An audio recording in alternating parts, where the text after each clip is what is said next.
Violence, chaos, and unrest in many parts of Nigeria that I make this appeal to the government and people of our dear country, Nigeria, to eschew violence,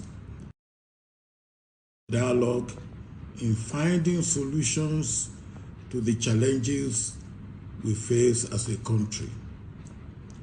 I particularly appeal to President Muhamadu Buhari in his capacities as President of Nigeria, Commander-in-Chief of the Armed Forces, and as a parent of youth like the ones who have in the last week or so come out in peaceful protest against police brutality and for improvement in their lives and their living conditions, to restrain the military and other security agencies from using brute force as a way of ending the crisis. The shooting and murder of unarmed protesters, no matter the level of provocation, has never been effective in suppressing public anger and frustration. Instead, such actions only reinforce the anger and frustration of the populace and close the window of dialogue and peaceful resolution. It is clear that Mr. President and his lieutenants did not exhaust the opportunities for dialogue with the protesters before resorting to use of force. It is worse that there is denial of wrongdoing in spite of overwhelming visual evidence.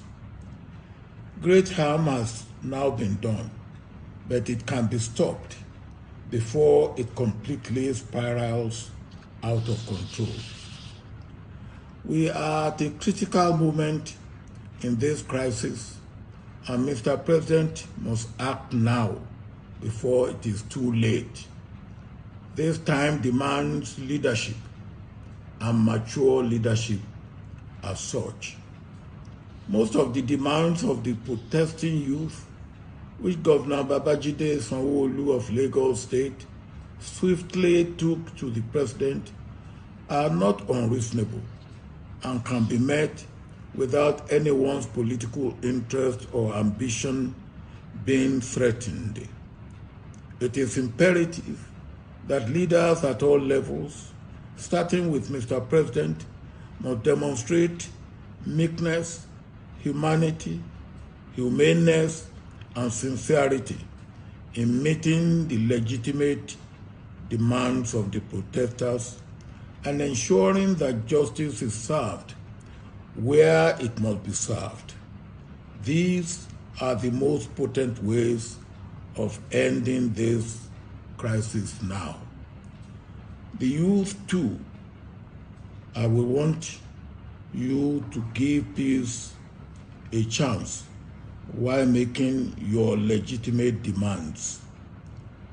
You must be mindful of miscreants who will infiltrate your ranks and give the protests a bad name, only so that trigger-happy forces will kill you. The destruction and looting of public and private properties will only hurt all of us and set us back. The targeting of individuals and groups for attacks and reprisal attacks will only further widen our divisions, escalate the crisis, and threaten our fragile unity.